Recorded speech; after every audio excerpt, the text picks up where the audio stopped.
Democrats have one candidate running for Missouri Attorney General, and he's been here before. Civil rights attorney Elad Gross lost in the primaries in 2020.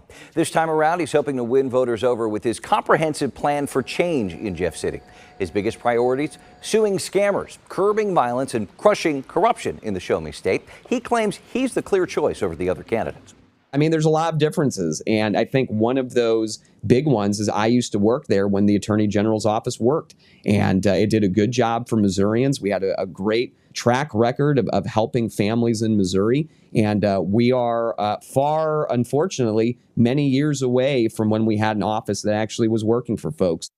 Gross served as an assistant attorney general until the end of 2016 under former AG Chris Koster. St. Louis attorney Ryan Monroe is also in the race, running unopposed in the primaries as a libertarian. We'll speak more with the candidates closer to the general election in November. For now, let's discuss the Republicans in the race with Brian Ellison, host contributor with KCUR. Welcome back. Okay, as I discussed with the candidates, both Andrew Bailey and Will Scharf, their platforms are very similar. Does that help or hurt them in the primaries? I think that remains to be seen. Their platforms are indeed similar. You know who it doesn't help, Cody, is the voter who's trying to figure out which of the candidates to support.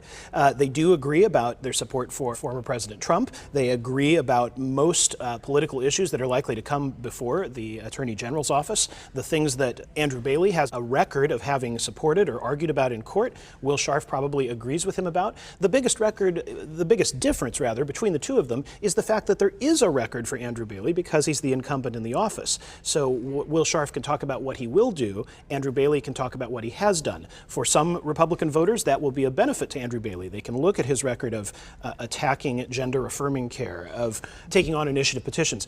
But for others, if those aren't their key issues, they might have reasons to vote against Andrew Bailey and to try look for something new with Will Scharf. Yeah, speaking with the current Attorney General, he claims that he will support those laws or amendments that pass. And I mean, the elephant in the room, not to use a Republican metaphor here, is this abortion petition that could come up in November. Well, and I think it's very difficult to imagine how either of these candidates, who are both strongly opposed to abortion rights, will defend with great vigor an initiative-led effort, a law that becomes part of the state constitution to support abortion rights. And yet, both of them say they will do that. I think an interesting piece there, though, is that the difference between the two candidates is about which establishment they are part of. So you heard Will Scharf attack Andrew Bailey as a creature of the Jefferson City establishment, but in fact, Will Scharf is a part of sort of a broader Trump establishment. He also worked in Jefferson City. Let's not forget, for former Governor Eric Greitens. So I think those distinctions are not going to have a lot of meaning once primary voters get to Election Day. I want to pick up on a term that I heard both the candidates use, which is lawfare. That's something that has kind of turned into a Republican rallying cry against prosecutions as of late. What do you make of that? Well, I do think that's a talking point that is coming from outside of Missouri, and certainly they're both picking that up.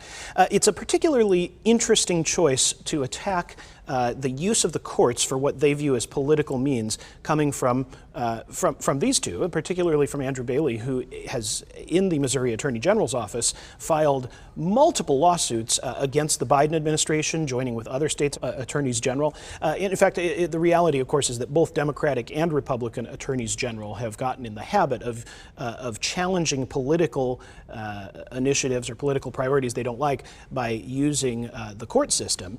But Andrew Bailey has done a great deal of that. He's actually pointed to that as what he's most proud of. Will Scharf was promising to do that in his interview with you. So I do think it's a very interesting critique to critique New York attorneys for actually prosecuting someone who is alleged to have committed crimes when they themselves are planning to use the court system to advance political priorities. And convicted of those crimes, too, by a jury of his peers. Let's talk about the state of the campaigns. I know that the quarterly finance reports just came out last week. What are they telling us? Well, what they're telling us is that there's a lot of money in this race, a lot of money coming from outside the state in particular. More money coming for Will Scharf, the challenger, who put in $500,000 of his own money into his campaign committee, but has received a great deal of money, especially in his the PAC, the Political Action Committee that supports him, from Club for Growth, a national organization that's mostly committed to anti-tax measures. Also a lot of money, millions of dollars, from a group called the Concord Fund, which used to be known as the Judicial Crisis Network.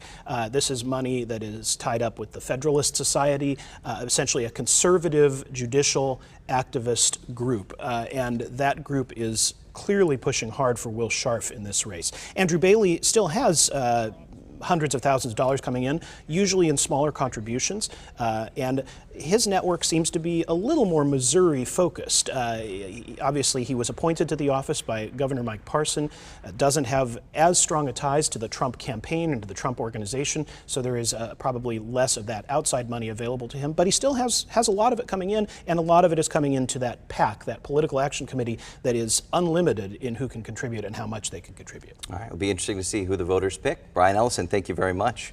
We have much more from the candidates online right now. You can watch my full interviews with both Andrew Bailey and Will Scharf at kmbc.com/politics.